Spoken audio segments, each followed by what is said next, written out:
Hello friends, कैसे हैं आप सब लोग। उम्मीद करता हूँ आप अच्छे ही होंगे। जैसा कि पिछली वीडियो में आपने जाना कि सेंटेंस क्या होता है।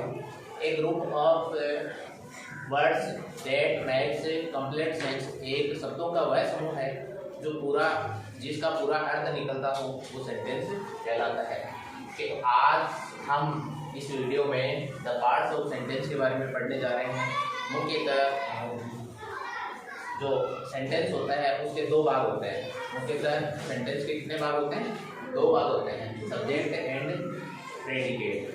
Subject and predicate. तो सब्जेक्ट क्या होता है? The part which names the person और things we are speaking about, this is called the subject of the sentence. Sentence का वह भाग जिसमें हम किसी व्यक्ति के बारे में या किसी वस्तु के बारे में बात करते हैं उसे क्या कहा जाता है? सब्जेक्ट कहा जाता है। उसे क्या कहा जाता है?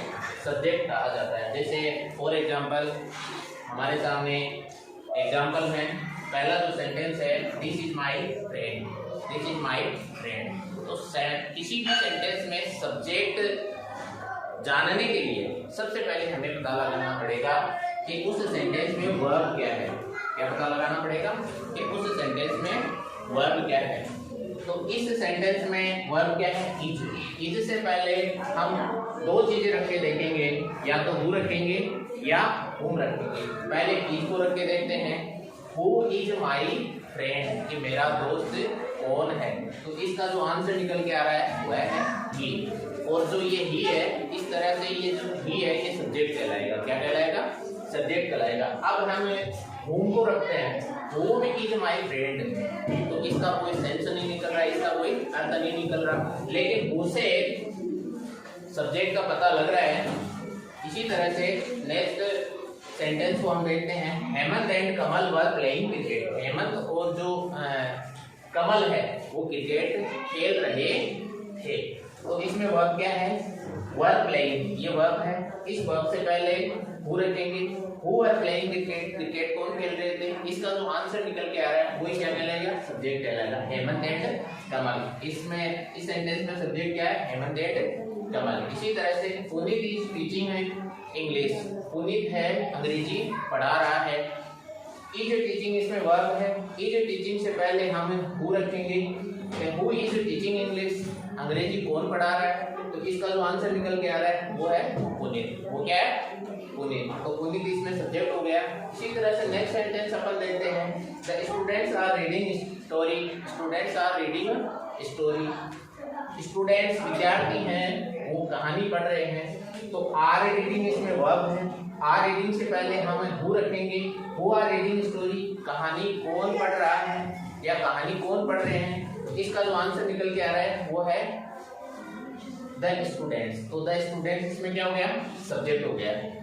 इसी तरह से नेक्स्ट सेंटेंस अपन देखते हैं। The police caught the thief. Police ने चोर को पकड़ा। चोर को किसने पकड़ा? पुलिस ने। कहने का मतलब है इसमें वर्ब क्या है? कोट। इस कोट से पहले हुम रखेंगे। क्या रखेंगे?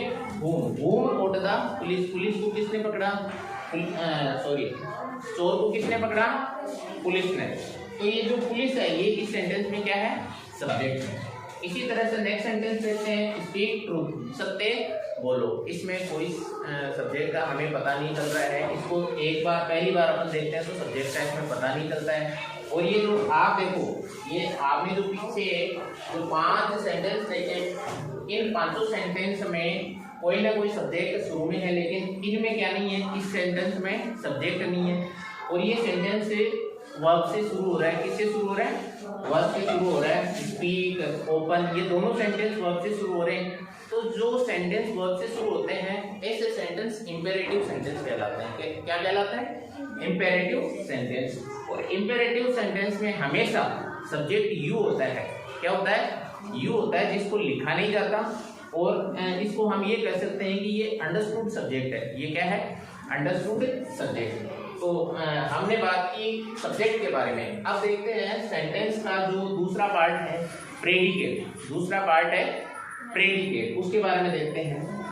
प्रेडिकेट क्या होता है? The part of the sentence वाक्य का वह भाग that tells about the subject is called predicate. जो सब्जेक्ट के बारे में बताता है, जो सब्जेक्ट के बारे में बताता है वो क्या कहलाता है? प्रेडिकेट कहलाता है। हिंदी में हम कह सकते हैं विधेय। क्या कह सकते हैं? विधेय। और विधेय का कैसे पता लगाते हैं? जहां पर पहले हमने जो सब्जेक्ट का पता लगाया, सब्जेक्ट के अलावा जितना भी भाग बच गया, सब्जेक्ट के अलावा जितना भी भाग बच गया वो सारा का सारा भाग क्या कहलाता है? प्रेडिकेट कहलाता है। क्या कहलाता है? प्रेडिकेट। क्या कहलाता है? प्रेडिकेट। लेकिन प्रेडिकेट के लिए एक कंपल्सेशन क्या है कि इसमें वर्ब होना जरूरी है। इसमें क्या होना जरूरी है? वर्ब होना जरूरी है। जैसे verb playing cricket, is my friend, is teaching English, are reading story, caught the thief, caught the thief, speak truth, open the door. तो ये सारा का सारा जो भाग है ये क्या कहलाता है? प्रेडिकेट। क्या कहलाता है? प्रेडिकेट। तो मैं उम्मीद करता हूँ कि जो मैंने आज आपको जो पढ़ाया, the part of sentence, subject और प्रेडिकेट, आपको अच्छी तरह से समझ में आया होगा। अगर आपको अच्छी तरह से समझ में आया है तो लाइक, कमेंट और शेयर करें। और इसी के साथ जो हमारा जो चैनल है MGS लर्निंग पॉइंट, उसको आप सब्सक्राइब करें।